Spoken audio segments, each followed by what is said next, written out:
എല്ലാവർക്കും നമസ്കാരം. ഇന്നത്തെ വീഡിയോയിലേക്ക് ഇന്ന് ഞങ്ങളിവിടെ കൂടെയുള്ളത് പയ്യാവൂർ ഗ്രാമപഞ്ചായത്തിലെ മ്ലാവൂർ എന്ന മ്ലാവൂർ എന്ന്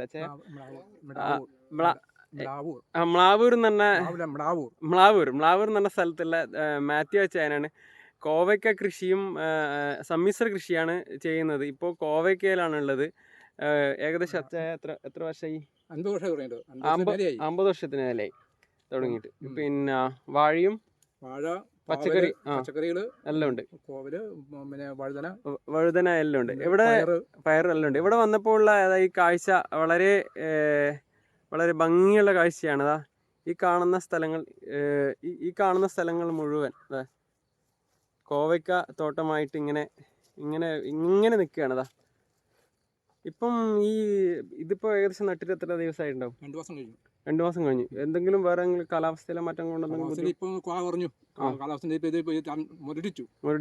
ആഴ്ച 2 എടുക്കേണ്ടത് ഇപ്പോൾ 1 കിട്ടുന്നില്ല. അവനെ ഒരു 1.5 കിണ്ട് കിട്ടേണ്ടത് ഇപ്പോൾ 10-15 രൂപ കിട്ടും. 15 അത് വേനലായി കഴിഞ്ഞാൽ കോവയ്ക്ക കൂടും. മഴ പെയ്തില്ലെങ്കിൽ ഇപ്പൊ ഈ മഴ പെയ്തത് കൊണ്ട് കുറച്ച് പണിയായിട്ടുണ്ടല്ലേ? ഇപ്പൊ മൊത്തം പടരേണ്ടതാ. ഈ കാണുന്ന സ്ഥലത്ത് വാഴ നടുന്നുണ്ട്. അതായത് ഇടവിള കൃഷിയായിട്ട് വാഴയുമുണ്ട്. അത് ഒരു ഏകദേശം ഒരു ഏക്കറുള്ള സ്ഥലം കാണുന്നത് ഫുൾ കോവയ്ക്കാണ്.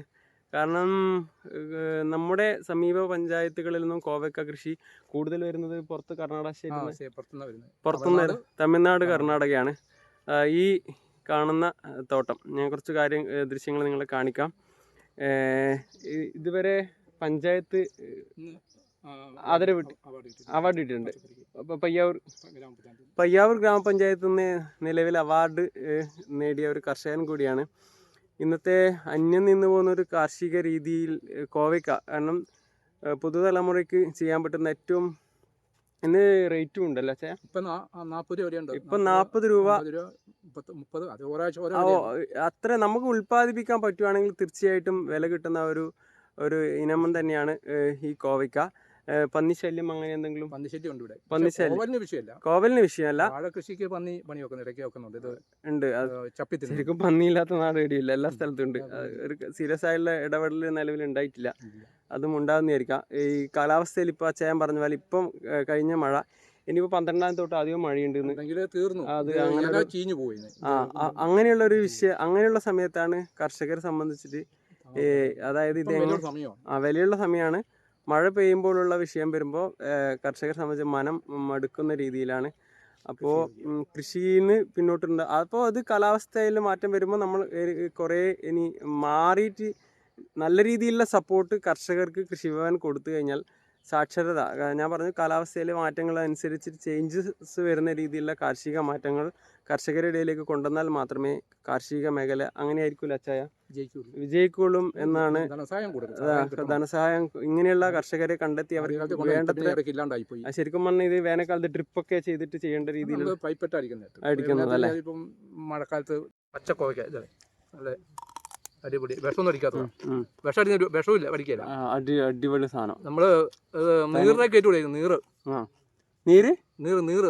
ഒരു ഉറുമ്പുണ്ട്, നീറ് അത് കയറ്റി വിട്ട് കഴിഞ്ഞാൽ ഈ പ്രാണിനൊക്കെ ഇപ്പഴേ നിന്ന് പോയിക്കോളും.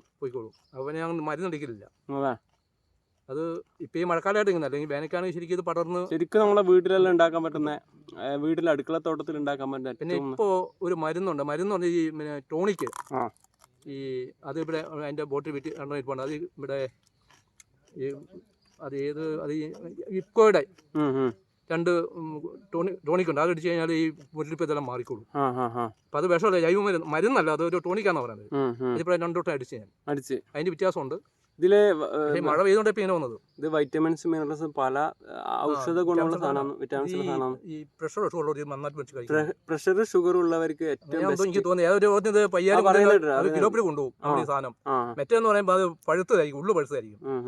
ഞാനൊന്നും കൊണ്ടൊരു സാധനം പച്ചയാണ്, അത് ഇരുന്നാലും അവിടെ ഇരുന്നോളും. ഇത് ഫ്രിഡ്ജിലൊന്നും വെക്കേണ്ട ആവശ്യമില്ല.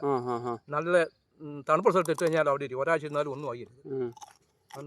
സുഹൃത്തുക്കളെ, ഇങ്ങനെയുള്ള വിഷയങ്ങൾ, ഇങ്ങനെയുള്ള കർഷകരെ ഞങ്ങൾ സപ്പോർട്ട് ചെയ്യേണ്ട ഇത് അത്യന്താപേക്ഷിതമായ ഒരു ഇതിലേക്കാണ് നമ്മുടെ ലോകം പോയിക്കൊണ്ടിരിക്കുന്നതുമായി പറഞ്ഞുകൊണ്ട് ഇന്നത്തെ ഈ വീഡിയോ നിർത്തുന്നു. എല്ലാവർക്കും നന്ദി, നമസ്കാരം.